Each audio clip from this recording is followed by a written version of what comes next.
नमस्कार दोस्तों, education IAS में आपका स्वागत है। मैं जोगेंद्र सिंह। दोस्तों, आज हम बात करेंगे भारतीय संविधान के भाग 4 के बारे में, जो राज्य के नीति निर्देशक तत्वों के बारे में बताता है। ठीक है, तो एक छोटी सी भूमिका पहले देख लेते हैं कि इसमें आप सही से उस भूमिका को सुनकर समझ जाएंगे कि ये होते क्या हैं। ठीक है, जैसे कि आपने सुना होगा दोस्तों, जब कोई पार्टी चुनाव लड़ती है तो अपना एक मैनिफेस्टो जारी करती है, यानी कि घोषणा पत्र। जब वो जारी करती है तो उसमें बड़े बड़े वादे किए जाते हैं, और उन वादों को यदि पूरा ना किया जाए, सरकार में आ भी गई और वादा पूरा नहीं हुए, तो आप लोग क्या करेंगे? जैसे कि हम रियली में कुछ नहीं कर पाएंगे। क्यों? क्योंकि उन मैनिफेस्टो को लेकर हम न्यायालय तो जा नहीं सकते कि साहब इन्होंने ये वादे किए थे और ये वादे ये पूरे नहीं कर पाए हैं। ठीक है, ठीक उसी प्रकार दोस्तों हमारे संविधान में भी भाग 4 राज्य के नीति निर्देशक तत्व दिए गए हैं। ठीक है, इनमें व्यक्ति और नागरिकों के कल्याण की बात तो की गई है, लेकिन वो यदि कल्याण नहीं हो पाया ना, तो आप न्यायालय नहीं जा सकते। ठीक है, तो आप समझ गए होंगे भाग 4 में सिर्फ कल्याण की बात करते हैं। राज्य के दायित्व हैं कि वो प्रयास करेगा लोक कल्याणकारी राज्य की स्थापना की प्रयास तो करेगा। अगर नहीं हुए तो आप न्यायालय में नहीं जा सकते उसके लिए। जैसे कि आप अपने मौलिक अधिकारों के लिए उच्च न्यायालय में जा सकते हो, उच्चतम न्यायालय में जा सकते हो। उच्च न्यायालय को अनुच्छेद 32 के अकॉर्डिंग और उच्चतम न्यायालय 226 के अकॉर्डिंग आप आराम से उच्चतम न्यायालय में जा सकते हो अपने मौलिक अधिकारों को लेकर। ठीक है, तो स्टार्ट करते हैं भारतीय संविधान के भाग 4 संघ राज्य के नीति निर्देशक तत्व, यानी कि इंग्लिश में से बोलते हैं directive principles of state policies. ठीक है दोस्तों, तो इसकी थोड़ी एक इतिहास देख लेते हैं कि भारतीय संविधान में इसकी ज़रूरत क्यों पड़ी, क्या कारण था और ये कहाँ से लिया गया। ठीक है, इसके बारे में किसने क्या क्या कहा है, उसको थोड़ा एक बार चर्चा कर लेते हैं उसकी। ठीक है, तो दोस्तों हमारे संविधान के जो सलाहकार माने जाते हैं BN राव, और हैं भी। ठीक है, इन्होंने 2 टाइप के मौलिक अधिकार दिए थे। नंबर 1 आपके भाग 3 में आराम से दिए गए हैं, एक जो आपके हैं मौलिक अधिकार। ठीक है, उनको इन्होंने श्रेणी 1 में रखा और श्रेणी 2 में इनको रखा तभी तो ये भाग 4 में है।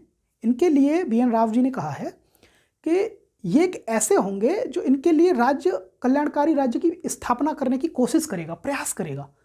यानी कि उस समय जब हमारा देश संविधान लागू हुआ था और बनके जब तैयार हो चुका, लागू करने की बात आई, तो उसमें ये भी चीज़ें थी। तो क्योंकि उस समय पैसा तो था नहीं भाई, यदि आप हुआ एक साथ और ऐसी चीज़ें लिखी हैं इसमें कि आप डायरेक्ट सुप्रीम कोर्ट जाओगे, कैसे?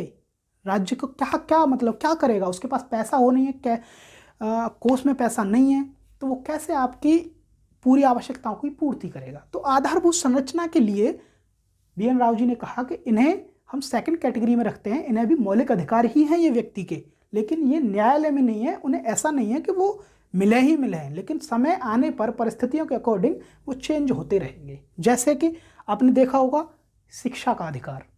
ठीक है, पहले 6 वर्ष से अधिक या 14 वर्ष के बच्चे के लिए शिक्षा का अधिकार हमारे संविधान के इसी से पहले उसे लोक कल्याण इसमें रखा गया DPSP में, उसके उपरांत उसे 21A में अब मौलिक अधिकार कर दिया गया है आपका शिक्षा का अधिकार 14 वर्ष तक। ठीक है, अब इसमें 6 से कम वर्ष के लिए कर दिया गया है। यहाँ से हटा तो सकते नहीं है क्योंकि परिवर्तनीय नहीं है ये। ठीक है, इसलिए यहाँ से हटा तो सकते नहीं है, इसलिए यहाँ पर 6 से कम कर दिया गया है। ठीक है, तो दोस्तों BN राव जी के बारे में आपने समझ लिया। अब बात करते हैं KT साहा जी के बारे में। KT साहा जी ने इसे एक चेक की भांति कहा है। ऐसा चेक जो व्यक्ति दे तो रहा है, उसमें पैसे भी भर रहा है, लेकिन बैंक उसे अपनी मर्जी से देगा, अपनी स्वेच्छा से देगा कि मैं तुम्हें पैसे दूं या ना दूं। ठीक है, KT साहा जी ने इस रूप में इसकी आलोचना कर दी। अब डॉक्टर भीमराव अंबेडकर साहब ने क्या कहा है? डॉक्टर भीमराव अंबेडकर साहब दोस्तों कहते हैं लोक कल्याण होगा इससे, और दूसरी बात सामाजिक आर्थिक लोकतंत्र। आपने सुना होगा हमारे संविधान में कितने टाइप का, ये क्वेश्चन कई बार पूछ चुका है और UPSC तो खासकर पूछ चुका है कि हमारे संविधान में कितने टाइप का लोकतंत्र है। ठीक है, कितने प्रकार की लोकतंत्र की बात की गई है। तो आज ध्यान रखना, हमारे संविधान में सामाजिक और आर्थिक 2 प्रकार के लोकतंत्र की बात की गई है।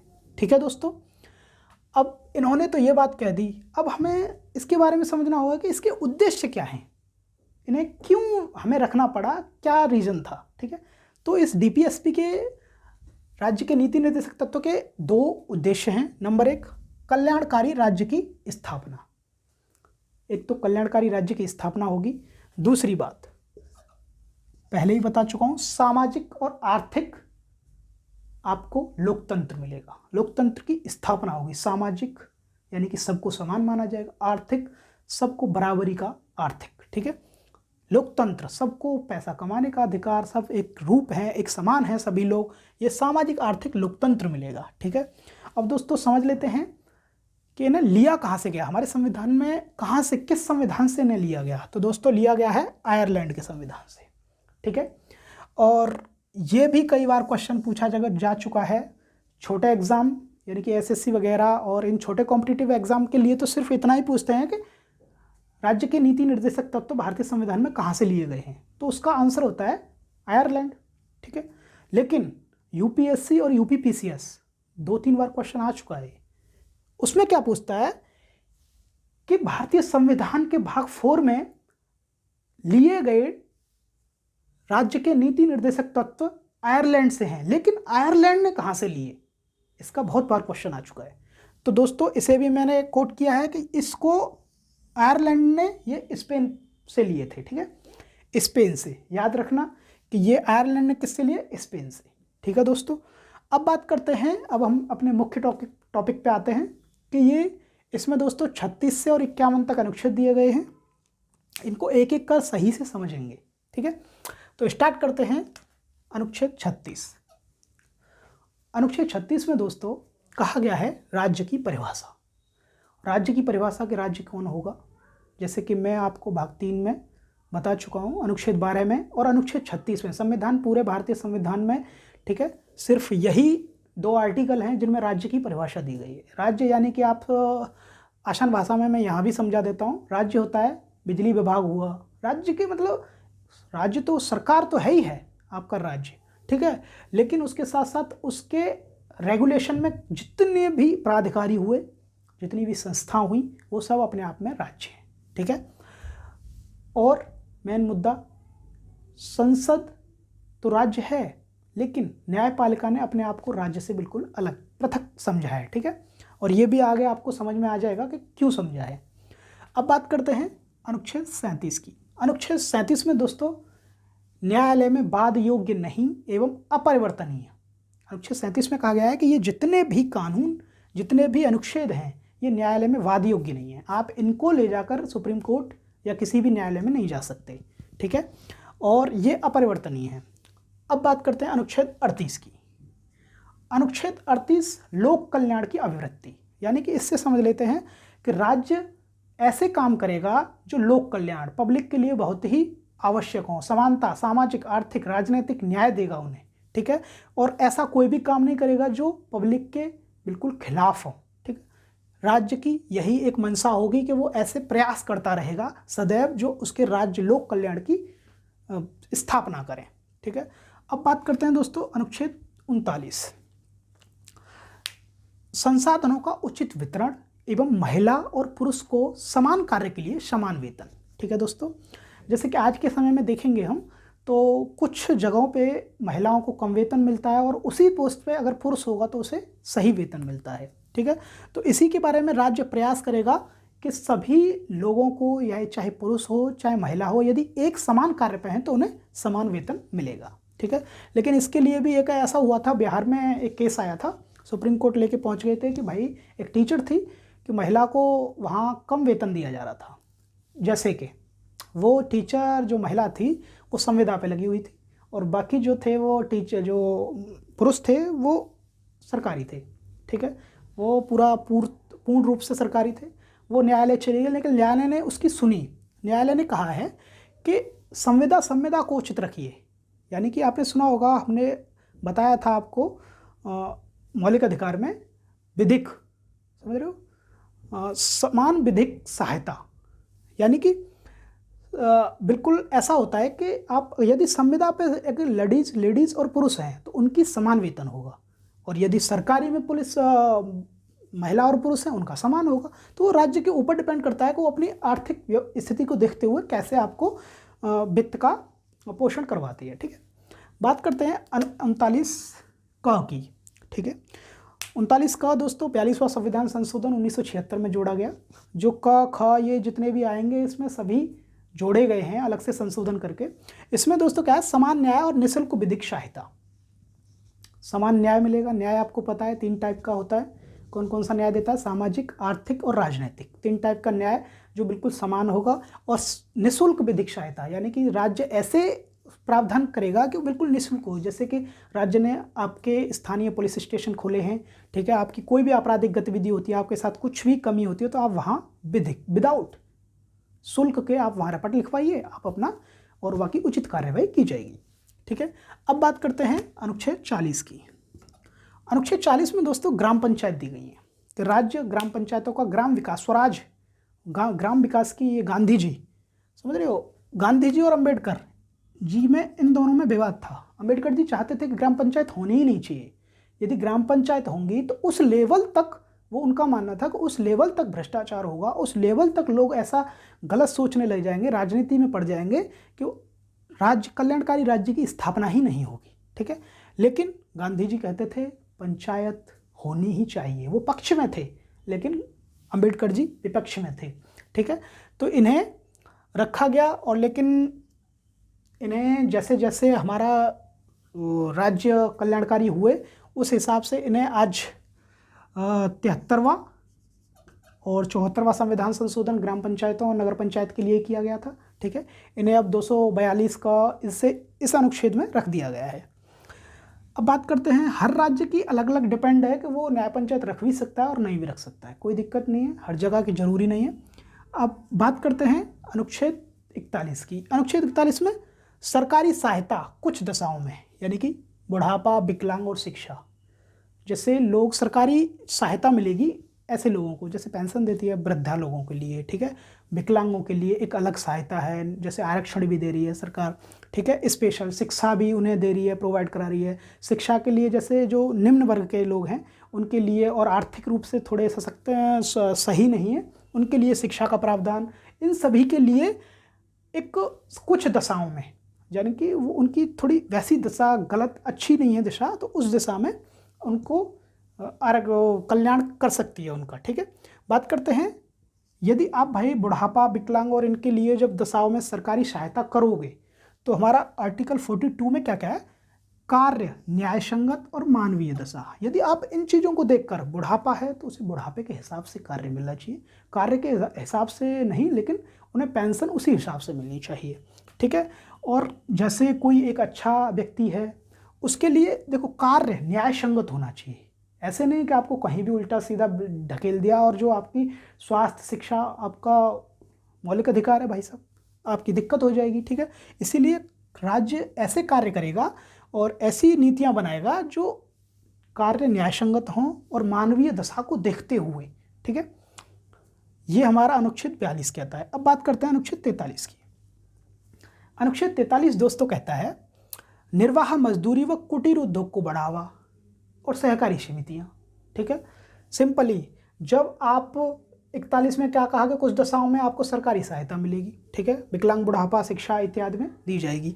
दूसरी बात आपको वहीं कह दिया है कि जब ये इनको सरकारी सहायता मिलेगी तो भाई उनके लिए एक स्थान तो होना चाहिए। 42 में हमारा वो कह दिया है कि मानवीय दशा, किस दिशा में कितनी अच्छी चीज़ पे आप जॉब दोगे, या कुछ किस दिशा में शिक्षा दोगे।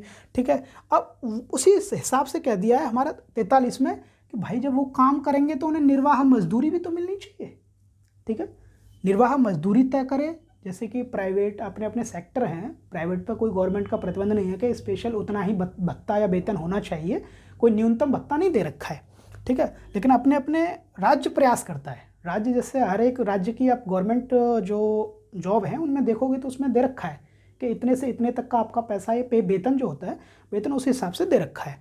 राज्य अगर उसके पास जॉब नहीं है तो कुटीर उद्योगों को बढ़ावा दे।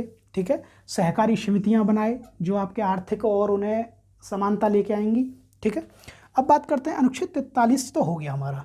अब बात करते हैं अनुच्छेद 44 की दोस्तों।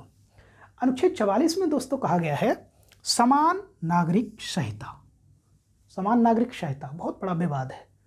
समान नागरिक संहिता को हम आराम से अगर सरल भाषा में समझ जाएं तो धर्मों में जो अपने अलग अलग कानून चल रहे हैं ना, उनके लिए बिल्कुल एक कानून बनाना, ये होता है समान नागरिक संहिता, ठीक है। जैसे हिंदू एक्ट अलग है, मुस्लिम एक्ट अलग है, सब सिखों की अलग है, बिल्कुल उनकी रीति रिवाज अलग है। इसी को जोड़ने के लिए ये अगर उस समय तुम खुद सोचो, उस समय यदि ये मौलिक अधिकार बना दिया जाता तो कितनी मारकाट होती देश में। सब अपने अपने धर्म के प्रति इतने कट्टर थे, एक तो पहले ही विभाजन के कारण उस समय दिक्कतें हो रही थी, तो वो कैसे रख सकते थे। तो इसीलिए ये बहुत बड़ा मुद्दा है और ये मुझे लगता है कि कुछ आगामी समय में हो भी सकता है। ये ऐसे सरकार कानून लेके आएगी पक्का, और ये पास भी होगा, ठीक है। समान नागरिकता संहिता को समझ चुके हैं आप। अब बात करते हैं अनुच्छेद 45 की। अनुच्छेद 45 6 वर्ष से कम आयु के लिए शिक्षा का प्रावधान सरकार करेगी। यानी कि जैसे आप प्राथमिक शिक्षा के लिए सरकारी स्कूल खोल रही है, ठीक है, उनमें 6 वर्ष से कम बच्चों के लिए पोषण, खाना, हर चीज़ की व्यवस्था सरकार कर रही है, ठीक है। और 86वां संविधान संशोधन 2002 में हुआ था, उसे फिर 21A जो जोड़ा गया आपके मूल अधिकार में, वहाँ 14 वर्ष तक के बच्चों की शिक्षा निःशुल्क, ठीक है, वो गवर्नमेंट कर चुकी है। अब बात करते हैं अनुच्छेद 46 की। अनुच्छेद 46 में दोस्तों SC ST विशेष प्रतिबंध, अनुसूचित जाति और अनुसूचित जनजाति के लिए राज्य विशेष प्रबंध करेगा, उनकी आर्थिक स्थिति को देखकर, सामाजिक स्थिति को देखकर, ठीक है, और उन्हें सामाजिक न्याय दिलाएगा, शिक्षा दिलाएगा और आर्थिक न्याय देगा, ठीक है। हर चीज़ टाइप से उन्हें समावेशी करेगा, उन्हें बिल्कुल समानता, उन्हें मुख्य धारा में लेकर आएगा, ये प्रयास करेगा उन्हें, ठीक है। अब बात करते हैं दोस्तों अनुच्छेद 47 की। अनुच्छेद 47 में दोस्तों कहा गया है मद्य निषेध। सबसे अच्छा गांधी जी का सपोर्टर, गांधीवाद से यही है। गांधी जी जब जब बोले कि गांव से लेकर शहर पूरे, ये अंग्रेज ही पहले हमें चरसी बना गए थे, ठीक है, तो इसी वजह से मद्य निषेध, शराब का बिल्कुल बंद हो जाना, शराबबंदी कई राज्य कर भी चुके हैं। बिहार को देख सकते हो, गुजरात को देख सकते हो, वहाँ शराबबंदी है, लेकिन इलीगल तरीके से आज भी चल रहा है, कोई दिक्कत नहीं है। जब भाई शराबबंदी होगी तो राज्य ये भी है उनके लिए पोषाहार, सही खाने की व्यवस्था करेगा, स्वास्थ्य, उनके स्वास्थ्य के लिए हॉस्पिटल खोलेगा प्राथमिक, ठीक है, चिकित्सालय, हर टाइप की उन्हें सहायता देने का प्रयास करेगा, ठीक है। 47 में अब भाई जब वो शराब छोड़ चुके होंगे, पोषाहार सही हष्टपुष्ट हो चुके होंगे, तो ग्रामीणों के लिए एक और चीज़ तो है अनुच्छेद 48 में। अनुच्छेद 48 में दोस्तों ग्रामीणों के लिए कृषि, पशुपालन, दुग्ध, पशु और उनकी नस्लों उन इत्यादि को बढ़ावा देगा, ठीक है, नई नई नस्ल लेके आएगा दुग्ध पशुओं के लिए। और एक और दोस्तों सबसे मेन बात जो कहते हैं ना कि योगी जी ने गौशाला कैसे खुलवा दी, याद रखो अनुच्छेद 48, इसमें कहा गया है दुधारू पशुओं के जितने भी, एक तो गौशाला खोल सकते हो, डोंट वरी, कोई दिक्कत नहीं है। दूसरी बात, उनके वध पर भी रोक लगाएगी सरकार, प्रयास करेगी कि उन्हें हत्या न की जाए उनकी, ठीक है, जितने भी दुधारू हैं, स्पेशल गाय नहीं, कोई भी, लेकिन एक गाय एक धार्मिक उससे जुड़ी हुई है, तो इसलिए हर स्टेट आकर चाहे तो भाई अदर कोई स्टेट आ जाए वो भैंसों को तवज्जो दे दे, ठीक है, भैंसों के लिए उनकी हत्या नहीं होनी चाहिए। लेकिन सबसे बड़ा व्यापार भी तो यही है, मीट का व्यापार भारत का सबसे अच्छा व्यापार है, ठीक है। अब बात करते हैं अनुच्छेद 48 की। अनुच्छेद 48 में दोस्तों सिंपली क यानी कि 42वां संविधान संशोधन 1976 में इंदिरा गांधी जी ने जोड़ा था, ठीक है। इसमें क्या है, पर्यावरण संरक्षण। विश्व में हमारा संविधान है एक जो पर्यावरण संरक्षण की बात करता है, ठीक है, संविधान में लिखा हुआ है, बाकी किसी संविधान में नहीं है विश्व के में, ठीक है, जो पर्यावरण संरक्षण की बात करता है। हमारे संविधान तक में दे रखा है कि हमें पर्यावरण की सुरक्षा करनी है, ठीक है। तो 48 का बार बार क्वेश्चन पूछा जाता है हर एक एग्जाम में कि पर्यावरण सुरक्षा के लिए, संरक्षण के लिए भारतीय संविधान में कौन सा अनुच्छेद है। इसमें दिए जाते हैं 48, 48 क, 47, 47 क, ठीक है। तो सिंपली मार के आना है 48 क, ठीक है।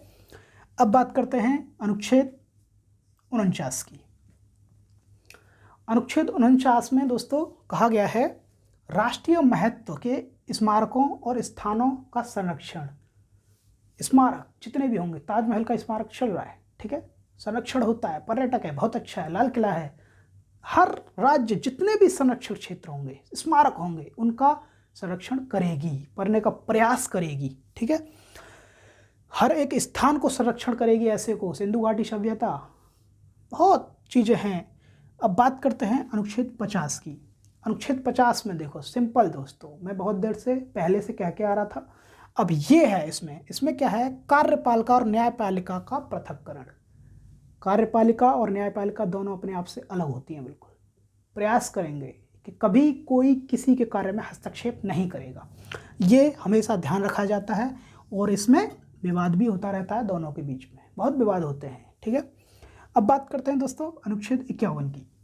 अनुच्छेद 51 में अंतर्राष्ट्रीय शांति सुरक्षा की अभिव्यक्ति, यानी कि इससे समझना है क्या, अंतर्राष्ट्रीय शांति की हम बात करेंगे, सुरक्षा संधियां होंगी उनका वो करेंगे, सम्मान करेंगे, हर जो राज्य होगा वो सम्मान करेगा इन सभी का, और अंतर्राष्ट्रीय सुरक्षा की बात करते रहेंगे हर समय, और अंतर्राष्ट्रीय सुरक्षा परिषदों से उनको न्याय दिलाएंगे जो भी ऐसी दिक्कतें होती हैं, ठीक है दोस्तों।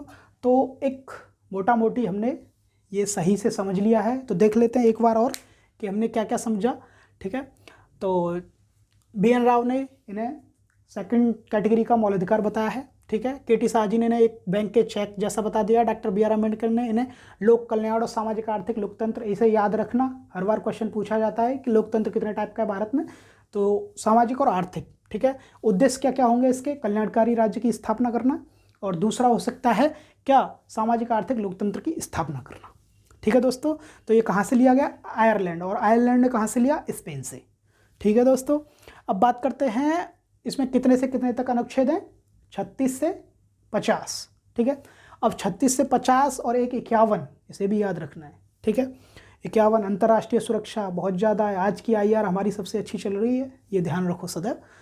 अब 36 राज्य की परिभाषा, 37 न्यायालय में परिवर्तन नहीं है, ठीक है, कोई भी वाद योग्य नहीं है, 38 लोक कल्याण की अभिव्यक्ति, और 39 संसाधनों का उचित वितरण एवं महिला पुरुष के लिए समान कार्य समान वेतन, 39 का समान न्याय निःशुल्क विधिक सहायता, ठीक है। 40 ग्राम पंचायत होंगे, 41 आपका सहकारी सरकारी सहायता कुछ दशाओं में बुढ़ापा और विकलांग और शिक्षा के लिए, 42 कार्य न्याय संगत और मानवीय दशा के अकॉर्डिंग होना चाहिए, और 39 निर्वाह मजदूरी कुटीर उद्योग और सहकारी संगठन खुल सकते हैं आराम से, 44 में समान नागरिक सहायता हो गई है, 45 में 6 वर्ष की कम आयु के लिए राज्य पूरा कार्य करेगा, उन्हें शिक्षा दीक्षा जितनी भी होंगी उनकी पोषण की व्यवस्था निःशुल्क किया जाएगा। 46 में SC ST के लिए विशेष प्रावधान दिए गए हैं, यानी कि उनकी शिक्षा आर्थिक और सामाजिक न्याय उन्हें दिलाने की कृपा पूरी वो प्रयोग किया जाएगा। और 37 में शराबबंदी, याद रखना, 47 में शराबबंदी है, अच्छे से याद रखो, और अपने अपने गांव में जाकर ये कर सकते हो आपके, मैं अनुच्छेद 47 के अकॉर्डिंग भाई शराबबंदी करवाओ, लेकिन राज्य ये इसमें काम करेगा, ठीक है। पोषाहार और उनके स्वास्थ्य की कार्य चिकित्सा खोलना है। और 48 में कृषि पशुपालन और दुग्ध पशुओं के लिए वध को रोकना, और प्लस दुग्ध पशुओं की नई नई नस्लें भारत सरकार लेके आएगी और उन्हें हमारी कृषि और एग्रीकल्चर सेक्टर को बहुत ज़्यादा बढ़ावा देगी, ठीक है। 48 का में पर्यावरण का संरक्षण, ये बार बार पूछा जाता है, 48 का पर्यावरण संरक्षण किस अनुच्छेद में है, तो 48 का, ठीक है। अब 49 में देखना है राष्ट्रीय महत्व के स्मारकों को, जैसे ताजमहल, पूछा जाएगा कि ताजमहल किस अनुच्छेद के कारण राष्ट्रीय महत्व है, तो भारत सरकार या राज्य सरकार उसे संरक्षण क्यों देती है, तो अनुच्छेद 49 बिल्कुल इसके हवाले देती है। अनुच्छेद 50 में कार्यपालिका और न्यायपालिका का पृथक्करण है, और 51 में अंतर्राष्ट्रीय शांति सुरक्षा और उसकी आवृत्ति, ठीक है, इसको करना है। और छोटे से फैक्ट, ये आपको बहुत ही जरूरी है। नंबर 1, केशवानंद भारतीवाद, आपने सुना होगा, 1973 में आया था, ठीक है। इसमें क्या है कि 1973 में सुप्रीम कोर्ट ने मौलिक अधिकारों को उच्च बताया उसमें, कि श्रेष्ठ डीपीएसपी से ज़्यादा श्रेष्ठ कौन है?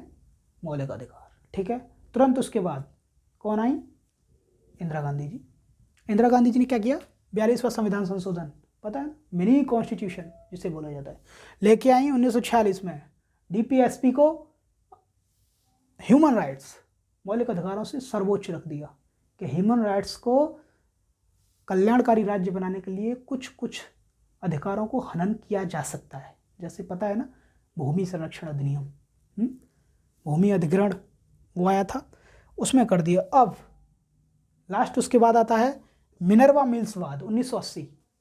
मिनर्वा मिल्स वाद में क्या हुआ दोस्तों? सुप्रीम कोर्ट ने अंत में आकर क्या कहना पड़ा उसे कि हम माफ़ी चाहते हैं, मौलिक अधिकार और डीपीएसपी राज्य के नीति निर्देशक तत्व दोनों एक हैं, दोनों एक दूसरे के पूरक हैं। ठीक है, और ये समानांतर हैं और दोनों ही लोकतंत्र की बात करते हैं। ठीक है दोस्तों, तो आज हमने ये सही से समझने का प्रयास किया है और मैं आशा करता हूँ कि आप सभी लोग समझ ही गए होंगे और हर एक क्वेश्चन को सही से करके आना है।